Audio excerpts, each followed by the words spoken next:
bibigay ng tunay na benepisyo po sa ating mga kababayan, from medical assistance to relief operations, educational support, pangkabuhayan programs at libreng sakay among others. In fact, the libreng sakay program has already served more than 638,000 passengers in Metro Manila, Bacolod, Cebu, and Davao in 2023 alone. Naalala ko po, meron pong pinahiram po sa akin na bus noong 2019 at ngayon po pinahiram rin po ito sa OVP at para po mas marami pang mga kababayan natin commuters ang makikinabang sa programang libreng sakay.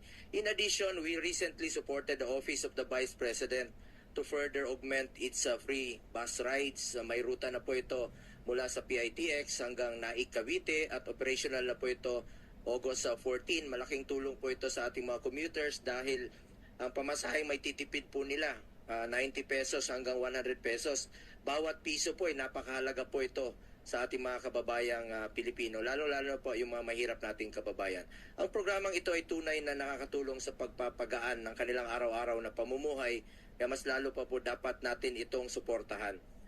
At we laud the calamity and disaster response of the OVP, which help provide immediate relief assistance to more than 100,000 families affected by floods, fire, earthquake, among others.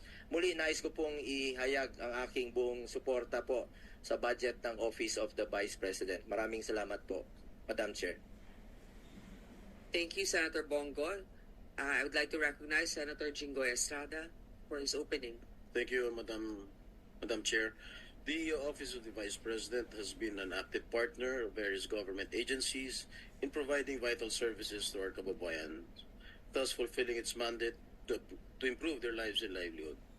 Through the various programs that the OVP implements, our countrymen in the marginalized sector are empowered to become contributors to our nation's progress. For the year 2025, the OVP will implement 2 new programs that aim to promote education and health. One of the programs is the Educational Assistance Program, which will reach out to the poor, marginalized, vulnerable, and disadvantaged families. Another one is the Wheelchair Program, which will cater to individuals in need of wheelchairs. I am certain that these programs will greatly benefit our people. Sa katunayan, ito rin po ang madalas na idinudulog sa aming tanggapan dito sa Senado at ikinagalak namin na maglulunsad ng Office of Vice President ng mga programa upang tugunan ito. Maraming salamat po sa ating puting pangalawang Pangulo, Vice and Confidential Fund Audit Office ng Commission on Audit. Yan, Madam Chair, siguro naman masasagot tayo ng OVP, Madam Chair. Madam Vice President? I will forgo the opportunity to defend the OVP 2025 budget proposal. By question and answer, I will leave it to the House of Representatives to decide on the proposal. Honorable Brosas, proceed please. Yes, Madam Chair, simple questions of dates. No, Madam Chair, hindi na tayo sinasagot.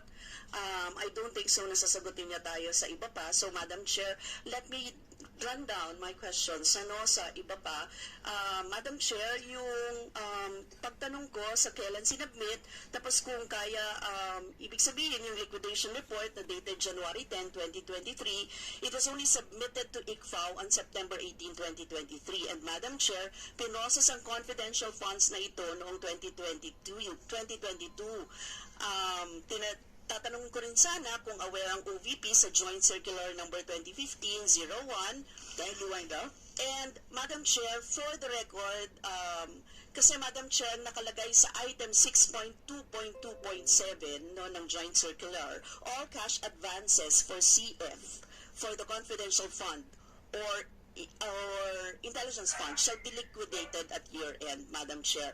So yun po yung reason kung bakit natin tinatanong, kasi lumagpas.